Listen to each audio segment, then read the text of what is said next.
Hi friends, మన 45 జాండియర్ది radiator bottom పలిపోయింది చూడండి. దీనికి రేడియేటర్ కూలెంట్ అండ్ ఇవి చేంజ్ చేసినాం.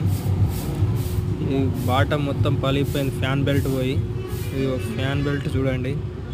ఎప్పుడైనా సరే మనము ముందల సౌండ్ వస్తుందనుకో బండి ఆపుకొని చూడాలి, వాటర్ పడిపోయిందా, రేడియేటర్ లేకుంటే డ్యామేజ్ పోతుంది. ఇది కొత్త రేడియేటర్ తీసుకున్నాం చూడండి. ఇది కొత్తది 8,000 దాకా ఉంటుంది. ఇంకా కూలెంట్ 2,000 దాకా 2,200 దాకా ఉంటుంది. కాబట్టి మనం 10,000 దాకా ఖర్చు వస్తుంది. కాబట్టి మనం ఎప్పుడైనా కానీ వాటర్ పడిపోయిందా, ఫ్యాన్ బెల్ట్ పోయిందా సప్పుడు చూసుకొని మనం నడిపించుకోవాలి. కూలెంట్ ఇంజన్ ఆయిల్ కూడా చెక్ చేసుకోవాలి ఎప్పుడైనా.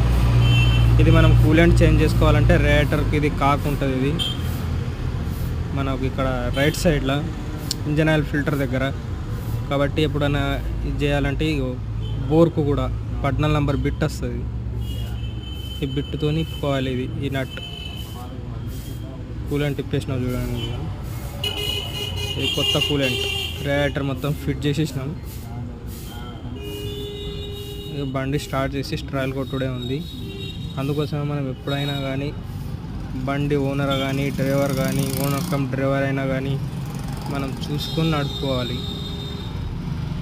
ఇదే ప్రాబ్లం అని కాదు, ఏ ప్రాబ్లం అయినా సరే. ఇప్పుడు కొత్త కూలెంట్ కొద్దిగా వచ్చేదాకా కానీ నట్టు పెట్టలేదు.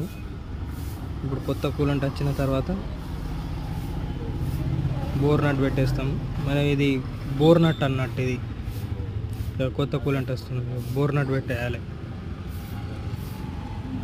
ఇప్పుడు మనం కూలెంట్ పూసుకున్న తర్వాత బండి ఇంకా ఎక్కడైనా లీకేజ్ అవుతుందా లేదా అన్నీ చెక్ చేసుకోవాలి. ట్రయల్ కొట్టినాం. ఇక ఇది మనం రేడియేటర్ ఒక ప్రాబ్లాలు. ఇది సబ్స్క్రైబ్ ఫ్రెండ్స్.